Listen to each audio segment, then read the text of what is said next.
gets complicated because we hang out with these people when the cameras are off. And that's where, you know, the viewers need to understand. Dolores has had 18 to 20-year history. I've had 2-year to 3-year history. But when the cameras are off, I go out to dinner with Kathy and Richie. I go out to dinner with Jacqueline and Chris. So, and I'm very close to Teresa. I met Teresa during filming, and Teresa and I were just on the phone yesterday planning spring break with our kids. So it's hard not to come on camera and not to want everybody to get along. Do we have to talk about Vermont?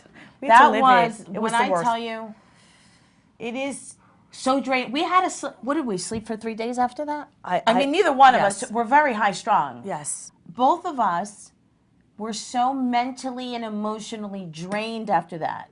It was one thing after another. There was no period after any sentence. We were living this. It was, you know, the hardest thing about being with a bunch of girls is when you're trying to bring everybody together and you can't control the hurricane that's about to hit.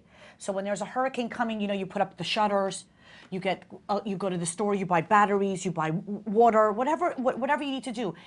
We didn't see any of this coming. We didn't. You saw it with Robyn?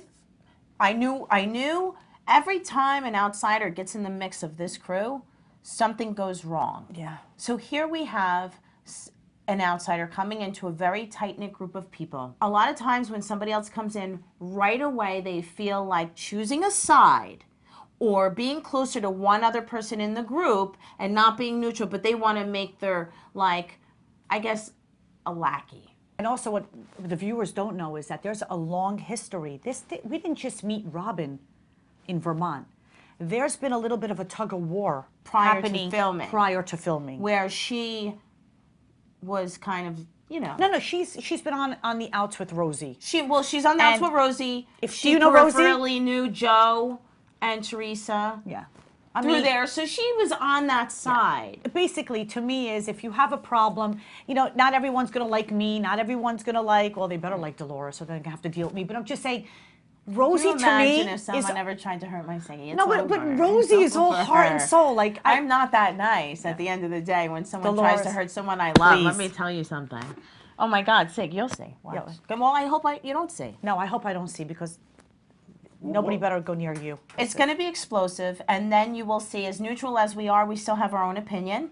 You're going to see every answer, every question is going to be answered in this upcoming episode. But I could tell you that Teresa has had her breaking point in this episode.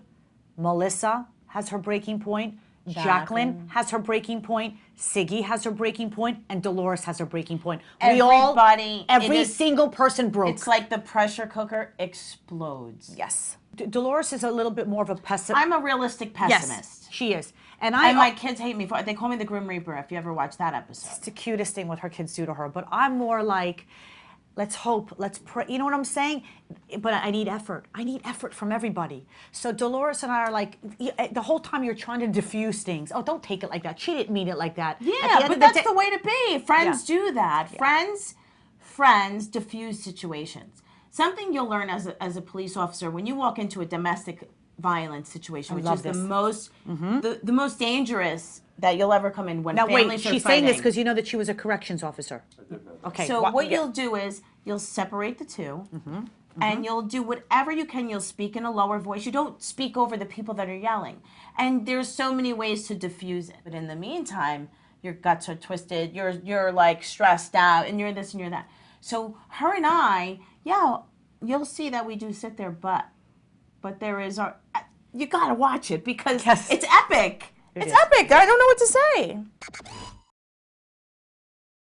What's up, guys? I'm Giuliana Rancic, and you're watching the Live from the Red Carpet YouTube channel. Subscribe today, then be sure to check out our other Live from the Red Carpet videos right here.